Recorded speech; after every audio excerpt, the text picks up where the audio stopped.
Isang magandang umaga pong muli po sa atin pong lahat. Muli po, gaya po ng akin pong kinagawian po. Palagi po sa umpisa po ng aking kapahayagan ay palagi ko pong sasabihin po sa inyo pong lahat na wala po akong ipinakikilala po na kahit na ano po para po sa aking sarili. Isa pong hamak, isa pong aba na tagapagpahayag po kung ano po ang nilalaman ng atin pong banal na libro. At ang lahat nga pong nilalaman nito ay nagmula po sa atin pong Diyos na kataas-taasan, sa atin pong banal na Espiritu Santo. At dahil nga po, kung ano-ano na pong mga matitindi pong pangyayari pong nagaganap sa ating pong paligid, ninais po ng ating banal na Espiritu Santo ay ipahayag ko po ito sa inyo.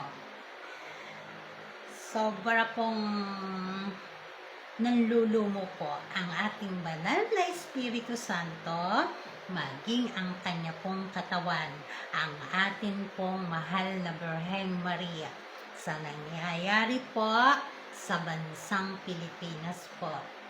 Dahil nga po, palagi pong ipinapahayag sa akin ng banal na Espiritu Santo na ang lupang pangako, ang lupang hinirang ang bayang magiliw nga po, ang lupaing hindi matagpuan mula po nung umpisa ng mundo, ay wala pong iba kundi po ang bansang Pilipinas po, ang ating mahal na Birhen po, kasama po ng kanyang dalawang prinsipe po, ay nakikipamuhay po sa atin po dito po sa ibaba.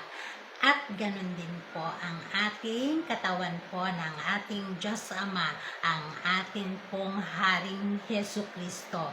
Siya po ay nakikipamuhay rin po dito sa ibaba po, bagamat ang banal na pamilya po ay hindi pa po nakakatagpo ng mahal na Birhen Maria, ang katawan po ng Diyos Ama, ang ating pong Haring Jesucristo. Sila ang banal na pamilya po ay nasa ibaba lahat, at yan nga po ay hindi po tago sa kanila pong mga mata, sa ating mahal na Birhen Maria, ang mga pangyayari po sa bayang pinili po. Labis-labis po ang kanya pong nadarama pong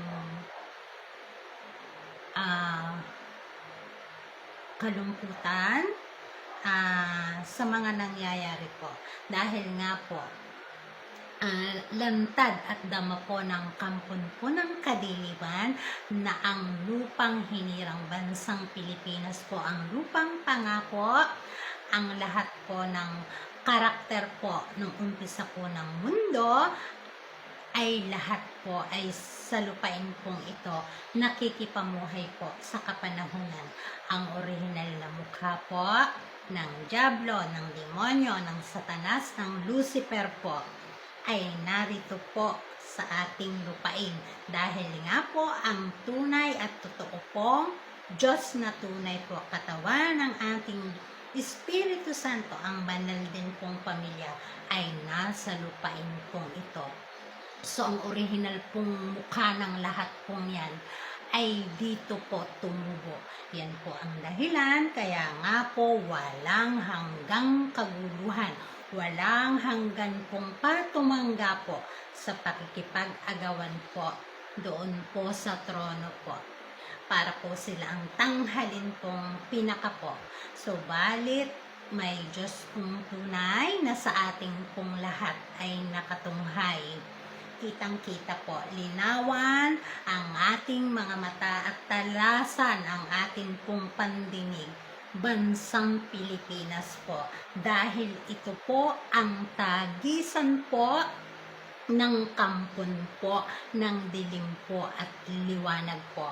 Ang atin pong banal na Espiritu Santo'y nakatunghay at ang kanya pong katawan, ang banal na pamilya, ang mahal na Birheng Maria po'y nakamasid po sa takbo po ng pangyayari sa lupang hinirang po.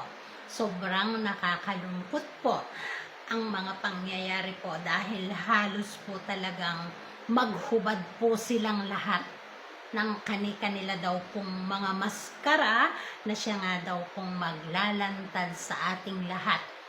Kung ano pong, kung saan po sila talaga panig po. Dahil ang tunay pong nagmamahal sa bayang pinili po ay handang kalimutan po ang kanyang sarili para po sa inang bayan. Handang isakripisyo po ang lahat-lahat sa kanya para po sa lupang hinirang. At kung sino man po ang tunay pong nagtataglay ng kinangnayan, ang tunay na nagmamalasakit at ang tunay pong nagmamahal po sa ating bayan, ay sila daw po ang mangingibabaw. Pero bago nga po dumating po, umakamtan po natin yan, ay kailangan po nating dumaan po sa matindi pong paglilinis na yan na po ang nangyayari sa ngayon. Ang lahat po'y hinubaran ng maskara po, ang kalikasan po ang kumilos upang malantad po ang mga lihim pong ginagawa nila. Kung paanong nalantad sa ating mga mata. Nasa ilalim pala ng mga kalsada na ating inaapakan ay wala naman po palang mga bakal at graba, kundi hungkag ang walang laman.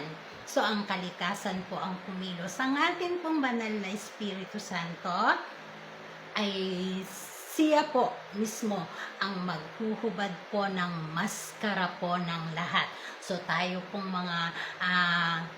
lahat ay manatili po tayong mapanuri at mapagmatyag. Huwag po tayong padadala sa panunukso po, sa kaunting panunukso po, upang tayo po ay maging galamay o alagad po nila. Uulitin ko po sa inyo, ayon po sa banal na Espiritu Santo, ang kampo ng dilim ng dyablo ay kawangis nyo, kawangis mo at kawangis ko.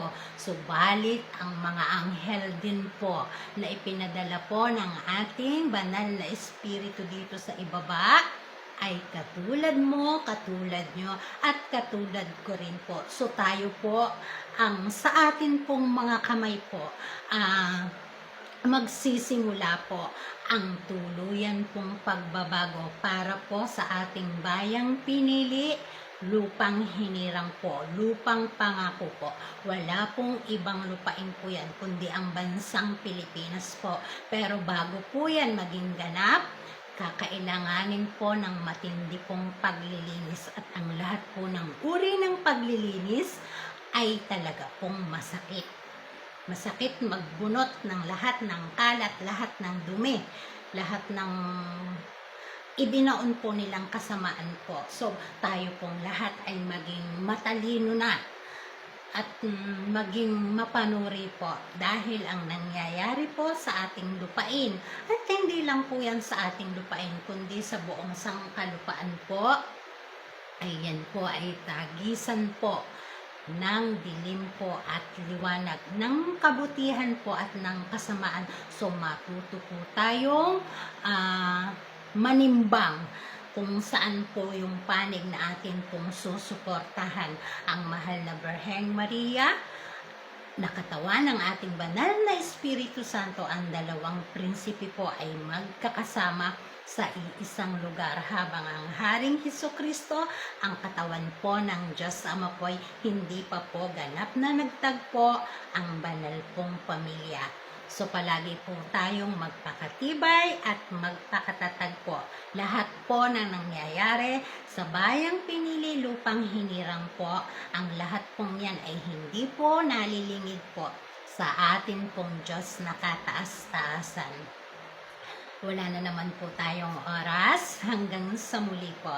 Ako po ang inyong abang lingkod. Mabuhay po tayo pong lahat. Bye-bye! Paalam!